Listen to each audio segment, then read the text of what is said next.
Hi అండి. అందరికీ నమస్కారం. Welcome to my channel. ఈ వీడియోలో ఏపీ ప్రభుత్వ ఉద్యోగ పెన్షనర్లకు ఇప్పుడే అందిన తాజా వార్త, పూర్తి సమాచారాన్ని వీడియోలో తెలుసుకుందాము. వీడియో అయితే ఎక్కడ గాని స్కిప్ చేయకుండా ఎండ్ వరకు చూసేయండి. అప్పుడే ఇన్ఫర్మేషన్ పూర్తిగా అర్థమవుతుంది. అలాగే వీడియో చూస్తున్న ప్రతి ఒక్కరు వీడియోకి లైక్ చేయండి ఫ్రెండ్స్. ఈ వీడియోని తోటి ఉద్యోగ పెన్షనర్ మిత్రులతో అయితే షేర్ చేయండి. కొత్తగా మన ఛానల్‌ని చూస్తున్నవారు ఇంకా ఎవరైనా సబ్స్క్రైబ్ చేసుకోకుంటే వెంటనే మన ఛానల్‌ని సబ్స్క్రైబ్ చేసుకోండి. దీని ద్వారా నేను చేసే లేటెస్ట్ వీడియోస్ అన్నీ మీ వరకు రీచ్ అవుతాయి. ఇక ఆలస్యం చేయకుండా వివరాల్లోకైతే వెళ్ళిపోదాము. ఫ్రెండ్స్, ఇక విషయానికి వచ్చినట్లయితే ఆంధ్రప్రదేశ్ ఉద్యోగులు మరియు పెన్షనర్లు తప్పనిసరిగా తెలుసుకోవాల్సిన కీలక సమాచారం ఇది. ఈ వివరాలు వారి ఆర్థిక మరియు ఆరోగ్య సంరక్షణ ప్రయోజనాలను నేరుగా ప్రభావితం చేస్తాయి. ముఖ్యంగా మొదటిది ఈహెచ్ఎస్ ఎంప్లాయీ హెల్త్ స్కీమ్ కార్డుకు ఆధార్ కార్డ్ లింక్ మరియు బయోమెట్రిక్ అప్డేషన్ తప్పనిసరి. ఆంధ్రప్రదేశ్ ప్రభుత్వం ఉద్యోగులు, పెన్షనర్లకు అందించే ఉద్యోగుల ఆరోగ్య పథకమైనటువంటి ఈహెచ్ఎస్ కింద వైద్య సేవలు పొందడానికి ఈహెచ్ఎస్ కార్డు కీలకం. ఈ కార్డుకు ఆధార్ నంబర్‌ను లింకు చేయడం అత్యవసరం. దీంతో పాటు గత 10 ఏళ్లలో ఆధార్ కార్డు పొంది ఇంతవరకు తమ బయోమెట్రిక్ వివరాలను అప్డేట్ చేసుకోని వారు వెంటనే ఆధార్ సెంటర్‌లలో బయోమెట్రిక్ అంటే వేలిముద్రలు, ఐరిస్ స్కానింగ్ మరియు ఫేస్ ఐడీ అప్డేట్ చేయించుకోండి. ఎందుకంటే ఈ అప్డేట్ కీలకం.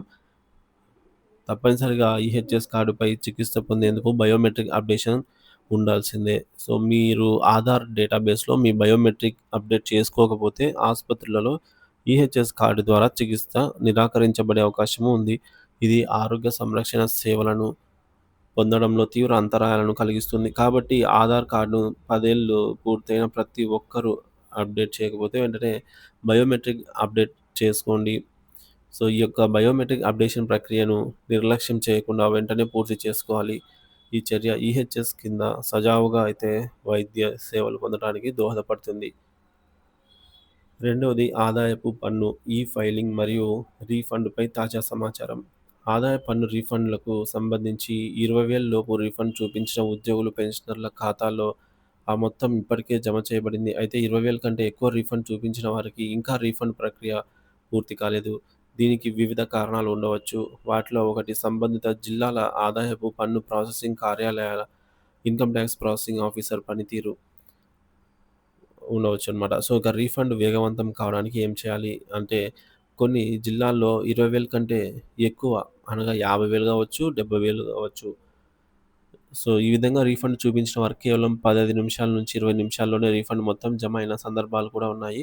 ఇది స్థానిక ఆదాయపు పన్ను కార్యాలయ సామర్థ్యం మరియు పనితీరుపై ఆధారపడి ఉంటుంది.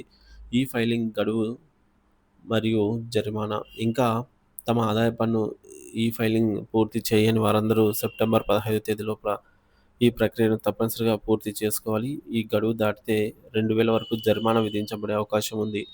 చివరి నిమిషం వరకు వేచి ఉండకుండా వీలైనంత త్వరగా ఫైలింగ్ పూర్తి చేయాలని సూచించడమైనది. మూడోది ఎరియర్స్ బిల్లులు మరియు సప్లిమెంటరీ బిల్లుల సమర్పణ. ప్రస్తుత నెలలో సెప్టెంబర్ 9 తేదీ నుంచి 15 తేదీ మధ్య ఎరియర్ బిల్స్ మరియు సప్లిమెంటరీ బిల్లులను సమర్పించడానికి రెగ్యులర్ పేరోల్ సిస్టమ్ ఎనేబుల్ చేయబడింది. పెండింగ్‌లో ఉన్న ఏమైనా బిల్లులుంటే వాటిని వెంటనే సమర్పించుకోవడానికి ఇది మంచి అవకాశం.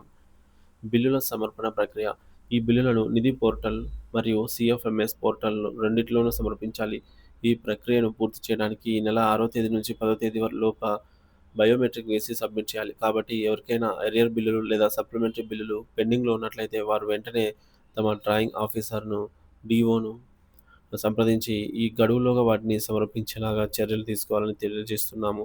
ఈ బిల్లుల సమర్పణలో జాప్యం జరిగితే ప్రయోజనాలను కోల్పోయే అవకాశం కూడా ఉంది. ఈ 3 అంశాలపై ఉద్యోగులు మరియు పెన్షనర్లు ప్రత్యేక శ్రద్ధ వహించి సంబంధిత ప్రక్రియను సకాలంలో పూర్తి చేసుకోవడం వారి యొక్క ప్రయోజనాలకు అత్యంత ఆవశ్యకం.